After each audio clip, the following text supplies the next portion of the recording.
Welcome to medical health. अस्सलाम वालेकुम, मैं हूं सहल मुश्ताक। आज हम ग्रॉस एनाटॉमी डिस्कस करेंगे और इस पर्पज़ के लिए रेफर बुक पहले भी आपको बता दी है, आज भी वही है। BD84 KLM स्नेल भी यूज़ करते हैं। मैं जो टॉपिक पढ़ाऊंगा वो BD84 से होगा। आज जो हमारा टॉपिक है वो एक्जीला है और एक्जिलरी आर्टरीज हैं। इसके लिए मैंने BD84 बुक यूज़ किया, चैप्टर नंबर 4 है BD84 में। एक्जीला एक्जीला बेसिकली इसको हम लोग आर्म पिट भी कहते हैं आम लैंग्वेज में, जो हमारे मतलब के अपर आर्म के नीचे होती है हिस्सा, उसको कहते हैं ये। अ pyramidal shape space present between the upper part of arm and the chest wall. मतलब क्या कि ये जो हमारे सामने आप देख रहे होंगे तस्वीर में, कि ये वाला हिस्सा जिसे आप लोग आम जुबान में बगल भी कहते हैं, अंडर आर्म भी कहते हैं, ये वाला हिस्सा आपका एक्जीला कहलाता है। It has an apex, base, interior, posterior, medial, lateral boundaries. अब ये एक पिरामिडल शेप है। डेफिनेटली पिरामिड्स की कुछ साइड्स होती हैं, एक अपेक्स भी होती है, बेस भी, तो ये उसके शेप को फुलफिल करता है, पूरी उसकी शेप बनती है इस बाउंड्रीज के through. It is directly obliquely in such a way, apex is directed upward and medially towards the root of neck. इसकी शेप जो है ना, बिल्कुल हमारे पास पिरामिडल नहीं होता। पिरामिडल को थोड़ा सा ओब्लीक कर दे तो उस तरह है। अब ओब्लीकली थोड़ी सी तिरछी होती है, जिसमें जो इसकी ऊपर वाला अपेक्स है, यानी जो अपर बाउंड्री है, वो थोड़ा सा ऊपर की तरफ हो जाती है और मिडली मतलब नेक के साथ जाके लगती है, और बेस जो है वो नीचे की तरफ होती है। बाउंड्रीज वन बाय वन हम डिस्कस करते हैं। सबसे पहले अपेक्स आती है, यानी कि जो टॉप पे बाउंड्री होगी, इसको सर्वाइको एक्सिलरी कनाल भी कहते हैं, क्योंकि अपेक्स पे हमारे पास एक कनाल बनती है जिसके थ्रू मुख्तलिफ कंटेंट ऑफ एक्जिला पास करते हैं। It is directed upward and medially towards the root of neck. ये पीछे भी आपको मैंने बताया। It is truncated and have the triangle boundaries as follow. अब इसकी जो है ना, मतलब कि अपेक्स का जो एरिया है, इसको भी आगे ट्रायंगुलर शेप में किया गया है। इंटीरियरली जो इसकी ट्राइंगल है वो इंटीरियरली बाउंड करती है पोस्टीरियर सरफेस ऑफ क्लेविकल। अब खुद अंदाजा लगा लें कि क्लेविकल के पीछे की जो सरफेस है वो इसके इंटीरियरली आ रही, तो ये कहाँ पे लाई कर रही होगी? posteriorly by the superior border of scapula and medial aspect of coracoid process, midly by the outer border of the first rib. मिडली मतलब कि जो आपके नेक की तरफ होगा तो डेफिनेटली वहाँ पे रिब्स ही बनती हैं। पोस्टीरियरली बैक साइड पे स्कैपुला आती है, और उसकी बोन का जो हमारे पास कैरोकाइड प्रोसेस भी स्कैपुला का ही पार्ट है, तो उसका हिस्सा इसमें इन्वॉल्व होता है। An oblique passage called cervico axillary canal allow the passage of the axillary artery, axillary vein and brachial plexus। मैंने आपको पहले बताया ये एक कनाल बनाते हैं जो कि इन कंटेंट को पास करने का रास्ता बनता है, जिसमें एक्सिलरी आर्टरी, एक्सिलरी वेन और ब्रेकियल प्लेक्सिस शामिल है। अगर हम बेस की बात कर लें तो बेस डायरेक्टेड डाउनवर्ड है, ये आपको पहले बता चुका हूँ मैं। और बेस बनता किससे? अब बेस है तो डेफिनेटली हमारे ऊपर हमारे पास स्किन होती है, स्किन के नीचे कुछ फेशिया होते हैं, तो वही इसका बेस बना रहे होते हैं, जैसे skin, superficial fascia and axillary fascia. Axillary part है तो इसलिए एक्सिलरी फेशिया कहलाएगा। इंटीरियर वॉल पे आ जाए। अब इंटीरियर वॉल मतलब हमारे पास एक्जिला है तो उसके सामने क्या आता है? सामने सबसे पहले pect major, pect minor and clavipectoral fascia. Pect major भी मसल है, पेक्ट माइनर भी मसल है, क्लेविपेक्टोरल फेशिया एक फेशिया होता है जो इन मसल्स को आपस में सेपरेट कर रहा होता है। अब इसकी इंटीरियर वॉल है, इसका मतलब जो एक्जिला है वो इन मसल्स और फेशिया के पीछे होगा। इस तरह अगर पोस्टीरियर वॉल की बात कर ले तो इसके जो पिछली साइड पे होगी तीरिस मेजर, सबस्कैपुलरिस और लैटिसमस डोर्साई। मतलब कि इन मसल्स के सामने एक्जिला लाई करता है, लेकिन एक्जिला की पोस्टीरियर वॉल इन मसल्स के ऊपर होती है। टीरिस मेजर, सबस्कैपुलरिस और लैटिसमस डोर्साई ये तरतीब से ऐसे आते हैं। मीडियल वॉल की बात करें जो नेक की तरफ होगी, upper four ribs with intercostal muscle, upper part of the serratus interior muscle. ठीक है, ये भी मसल होता है हमारे पास।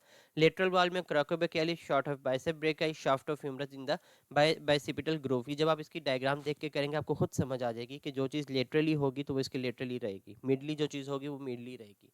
मतलब कि हमें पता है कि मिडिल साइड पे हमारे पास रिब्स आ जाती हैं। इस तरह हमारे पास वो इंटरकोस्टल मसल्स भी आते हैं, स्टेटस इंटीरियर मसल भी हमारा उसके ऊपर होता है, स्कैपुला के ऊपर, तो वो मिडली साइड पे। अब लेटरली हमें पता है हमारा जो आर्म है, ह्यूमरस है, वो लेटरल है, बॉडी के लेटरल है, तो डेफिनेटली लेटरल साइड पे वही चीज़ें आनी है। नेक्स्ट ये आपको डायग्राम में देखें, ये देखें इस तरह ये पिरामिडल शेप होता है। ठीक है, ये देखें इलोंगेटेड भी हुई है, ओब्लीक है, बिल्कुल सीधी पिरामिड नहीं है। ठीक है ना। ग्रीन कलर की इसकी अपेक्स है जो पीछे की तरफ नज़र आ रही है। बेस येलो कलर की है, ये आपको नज़र आ रही है। इंटीरियर वॉल रेड कलर की है, ये बनी हुई है हल्की हल्की सी। और लेटरल वॉल ब्लू कलर की साइड पर बाहर निकली हुई है। और मीडियल वॉल जो है ये है पर्पल रंग वाली, और पोस्टीरियर वॉल इसकी बैक पे है। ठीक है। अब इधर भी आप देख सकते हैं जिस तरह इंटीरियर बॉर्डर ये रहा, मीडियल बॉर्डर ये है, इसका लेटरल बॉर्डर ये है, पोस्टीरियर बॉर्डर ये है। ये ट्रांसफर्स में आपको दिखाया गया है, ये आपको पूरा व्यू दिखाया गया है। नेक्स्ट हम इसके कंटेंट्स की बात करते हैं, बहुत इंपॉर्टेंट है। यूक्यू है ये बेसिकली, एक्जिला जो है ना वो आपका बहुत इंपॉर्टेंट यूक्यू है, किसी ना किसी तरह ये आपके पेपर में लाजमी आता होता है। क्लिनिकल पॉइंट ऑफ व्यू से भी बहुत इंपॉर्टेंट है और थ्योरी में भी बहुत इंपॉर्टेंट है।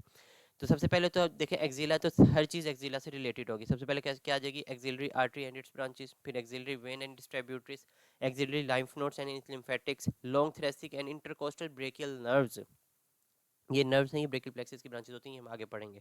Axillary fats and areolar tissue. Axillary fats का क्या फंक्शन है, ये सारा कंटेंट इन फैट्स में लाया करता है, और एरियोलर टिश्यू क्या करता है, इसको सॉफ्टनेस देता है, इनको सपोर्ट करता है। बाकी एक्सिलरी आर्टरी, वेन और लिम्फ नोड जाएंगे, हम वन बाय वन आगे फर्दर डिस्कस करेंगे इसके कंटेंट्स में। अब हम स्टार्ट करते हैं axillary artery. Axillary artery basically continuation है सबक्लेवियन आर्टरी की, ठीक है, जो हमारे पास मतलब कि हार्ट से आ रही होती है। Extend from the outer border of first rib to the lower border of teres major below. तो ये इसका कोर्स है, इंपॉर्टेंट क्वेश्चन है, ये अक्सर आ जाता होता है 1-2 नंबर का, कि ये फर्स्ट ट्रिप जो होता है ना हमारे पास, उसके बाहर वाले बॉर्डर से गुजर कर जा रही होती है और टीरीस मेजर पे जाकर ख़त्म हो जाती है, वहाँ से फिर आगे ये ब्रेकियल आर्टरी बन जाती है। Pectoralis minor muscle divides into 3 part. बहुत इंपॉर्टेंट एमसीक्यूज है कि कौन सा मसल एक्सिलरी आर्टरी को डिफरेंट पार्ट्स में डिवाइड करता है, वो पेक्टोरलिस माइनर मसल है। बहुत इंपॉर्टेंट एमसीक्यूज है ये। अब ये डिवाइड इस तरह करता है कि जो फर्स्ट पार्ट होता है ना एक्सिलरी आर्टरी का, वो इस मसल के सामने होता है, इस मसल के ऊपर होता है और सामने भी होता है। लेकिन जो मिडल पार्ट होता है ना, वो एक तो इस मसल के बिल्कुल नीचे लाई कर रहा होता है, ठीक है, और जो पोस्टीरियर पार्ट है वो इस मसल से नीचे चला जाता है, लेकिन उसके होता ऊपर ही है, ठीक है ना। तो ये इस तरह शेप बन जाती है, देखें ये हमारे पास ये एक्सिलरी आर्टरी जा रही है, ठीक है, ये आराम से इसके सामने से जा रही है। अब यहाँ पे आके एक्सिलरी आर्टरी पीछे चली गई है, यहाँ से पीछे से फिर आगे आ गई है, इस तरह होता है ये। तो अब हम इसके डिफरेंट पार्ट्स का रिलेशन को डिस्कस करते हैं। रिलेशन ऑफ एक्सिलरी आर्टरी, मैंने बीडी के पेजेस लिए हैं, तो इसमें जो सबसे इंपॉर्टेंट है ना रिलेशन, वो है सेकंड पार्ट का, क्योंकि वो पास पेपर में भी आया हुआ है। बाकी फर्स्ट पार्ट और थर्ड पार्ट के आप लोग पढ़ अच्छी तरह लिएगा, लेकिन वो इतने खास इंपॉर्टेंट नहीं, सेकंड पार्ट के बहुत इंपॉर्टेंट है। तो हम रिलेशन ऑफ फर्स्ट पार्ट को डिस्कस करते हैं। मैंने आपको शायद पहले भी बताया था कि फर्स्ट ईयर में रिलेशन इतनी अहमियत नहीं रखते, ठीक है, वो विजरास में जाके रखते हैं, वो सेकंड ईयर की बात है। तो relation of axillary artery, relation of first part, सबसे पहले एंटीरियरली हम देखेंगे। अब आपको पता है कि हमारी बॉडी के अगर सामने की तरफ देखें तो सबसे बाहर स्किन नहीं होती है, स्किन के नीचे कुछ फेशिया आना शुरू होते हैं, फेशिया के बाद जाके मसल्स आते हैं। तो इसी तरह तरतीब से लिखा हुआ है, देखें, जैसे स्किन पहले, दूसरे नंबर पे superficial fascia, platysma and supraclavicular nerves. Platysma आपको बताया था कि वो नेक पे रिंकल्स को बनाते हैं, ठीक है, और बहुत सी कुछ चीज़ों को वो सपोर्ट भी कर रहे होते हैं। डीप फेशिया आ गया, clavicular part of the pectoralis major muscle. अब देखें हम लोग स्किन से स्टार्ट हुए, फेशिया आ गए, फेशिया के बाद मसल आना शुरू हो गया, इसी तरह।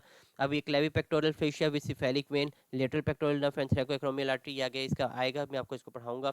Loop of communication between the lateral and the medial pectoral nerves, ये भी इसी के पार्ट में आ जाते हैं। पोस्टीरियरली अगर आप देखें तो अब पोस्टीरियरली हम देख रहे हैं तो first intercostal space with the external intercostal muscle. सबसे पहले मसल आ गया, हम लोग सामने से पीछे की तरफ जा रहे हैं। अब यहाँ पे हम पहले मसल आ गए। First and second digitation of serratus anterior with the nerves to serratus anterior, यानी कि जो जो चीज़ वहाँ पे लाई कर रही है, जैसे हमने मसल को डिस्कस किया तो साथ उसके नर्व जा रही है, वो भी उसके पोस्टीरियरली रिलेट करती है। Middle cord of brachial plexus with its medial pectoral branch. अब मिडिल कॉर्ड कहाँ पे होगा, मिडिल साइड पे हो जाएगा। लेटरल देख लें तो lateral and posterior cord of the brachial plexus. Brachial plexus इंशाल्लाह हमारी नेक्स्ट वीडियो ब्रेकियल प्लेक्सिस की होगी, तो उसमें डिस्कस करेंगे ये सारी बातें। मिडली अब हमारे पास एक्सिलरी वेन है। First part of the axillary artery is enclose together with the brachial plexus in the axillary sheath derive from the pre vertebral layer of the deep cervical fascia, मतलब कि एक शीट में लाई कर रहे होते हैं, इकट्ठे होते हैं एक्सिलरी आर्टरी ऑक्सिलर वेन। हाँ, अब बहुत इंपॉर्टेंट है रिलेशन ऑफ सेकंड पार्ट, ये अक्सर आ जाता होता है, ये यूनिवर्सिटी के या कॉलेज के जो क्वेश्चंस होते हैं उनमें तो लाजमी आ जाता है, लेकिन यूक्यू में भी आया हुआ है, इसलिए ये इंपॉर्टेंट है। एंटीरियरली स्किन, वही तरतीब आएगी, स्किन से हम लोग मसल की तरफ जाएंगे। Skin, superficial fascia, deep fascia, pectoralis major muscle, pectoralis minor muscle. Posteriorly देख लो तो अब देखो रिलेशन कर रहे हैं ना, जौन सी चीज जिस तरफ, मतलब अगर हम पोस्टीरियरली देखें तो सबसे पहले ब्रेकियल प्लेक्सिस का पोस्टीरियर कॉर्ड आ जाएगा। मिडिल देखें middle cord of brachial plexus, lateral देखें तो lateral cord of brachial plexus आ जाएगा। ये कॉर्ड्स आपको आगे जाके समझ आएंगे, ट्री रूल होता है, ये भी इंशाल्लाह मैं आपको कराऊंगा। Posterior cord of brachial plexus and subscapularis. Subscapularis आपको पता होना चाहिए कि स्ट्रेटस एंटीरियर पे होता है, तो ये पीछे का मसल हो गया। लेटरल आ जाओ तो lateral cord of brachial plexus and coracobrachialis, ये ह्यूमरस पे होता है। मैंने आपको अभी बताया था कि जो चीज़ लेटरली होगी आप किसी चीज़ के, तो वही चीज़ उसी के कंटेंट आएंगे। अगर कुछ समझ ना आ रहा हो तो आप लेटरली ह्यूमरस के ऊपर आपको पता है कि ये मसल लग रहे होते हैं, तो आप कोई ना कोई नाम लिख सकते हैं। इसके medially middle cord of brachial plexus है, मीडियल पेक्टोरल नर्व है, एक्सिलरी वेन, ये अभी आपको मैंने बताया कि इंक्लोज होते हैं एक शीट में, मीडियली लाई करता है फर्स्ट पार्ट के, तो ये वही चीज़ बता रहा है कि इसके मिडली एक्सिलरी वेन होता है। ये इंपॉर्टेंट है, वैसे एमसीक्यूज में आता होता है। अब रिलेशन ऑफ थर्ड पार्ट इतना इंपॉर्टेंट नहीं, बस इनको एक दफ़ा पढ़ जरूर लिएगा। Interior skin, superficial fascia, deep fascia, upper part there are the pectoralis muscle, the medial root of the median nerve, posteriorly radial nerve है, axillary nerve in the upper part है, subscapularis in the upper part है, tendon of the latissimus dorsi and the, ये बात cut गया हुआ इन the lower part, पता नहीं क्या है ये। इसके बाद हम लोग अगर लेटरली देख लें तो थर्ड पार्ट के लेटरली क्रोकोब्रेकियालिस, देखिए आपने देखा होगा कि तीनों पार्ट के लेटरली क्रोकोब्रेकियालिस आया है, ठीक है। Musculotendinous nerve in the upper part, musculocutaneous nerve, sorry, musculocutaneous nerve in the upper part, ये बहुत ना इंपॉर्टेंट ब्रांच है ब्रेकियल प्लेक्सिस की। हम इसको ब्रेकियल प्लेक्सिस में डिस्कस करेंगे। हमारे जो आर्म है ना उसके इंपॉर्टेंट मसल को ये सप्लाई करती है। Lateral root of medial median nerve in the upper part, trunk of the median nerve in the lower part. Medially देख लें तो तीनों पार्ट के मिडली एक्सिलरी वेन भी आई है। Medial cutaneous nerve of the forearm and the ulnar nerve between the axillary artery and the axillary vein. Medial cutaneous nerve of arm medially to the axillary vein, मतलब जो चीज़ medial है वही medial उसके relate कर रही होती है। यानी अगर आप मीडियली देखते हैं तो सारी चीज़ें, नर्व भी, वेन भी, सब कुछ मीडियली आ रहा होता है। नेक्स्ट एंड में हम आपको यही हमेशा हमेशा से कहते आए हैं कि ये, अगर आपको कोई भी बुक चाहिए हो, कोई स्पेशल नोट्स चाहिए हो, गाइडलाइंस चाहिए हो, डिफरेंट कॉलेजेस के पेपर चाहिए हो, तो ये बहुत अच्छा ग्रुप है। PMU व्हाट्सएप ग्रुप है, डॉक्टर्स का ही है, तो ये आप लाजमी ज्वाइन करें, बल्कि ज़्यादा ज़्यादा प्रमोट करें, दोस्तों में भी शेयर करें, आपको बहुत फ़ायदा देगा। ये बहुत एक्टिव ग्रुप है, हर वक्त हर चीज़ अवेलेबल होती है। यहाँ पे इसका लिंक डिस्क्रिप्शन में दे दूँगा, वहाँ से आप यूज़ कर लेगा। अब इसमें हमारे पास एक्सिलरी आर्टरी की ब्रांचेस रहती हैं, एक्सिलरी वेन और एक्सिलरी लिम्फ नोड, इंशाल्लाह हम लोग अगली वीडियो में कंप्लीट कर देंगे। फिर हम ब्रेकियल प्लेक्सिस की तरफ जाएंगे। Thank you so much. आपसे हमेशा की तरह वही रिक्वेस्ट है कि काइंडली इसको लाइक करें, शेयर करें और सब्सक्राइब करें फ्रेंड्स के साथ। इसको जितने ज़्यादा हो सकता है ज़्यादा से ज़्यादा करें। Thank you so much. अस्सलाम वालेकुम।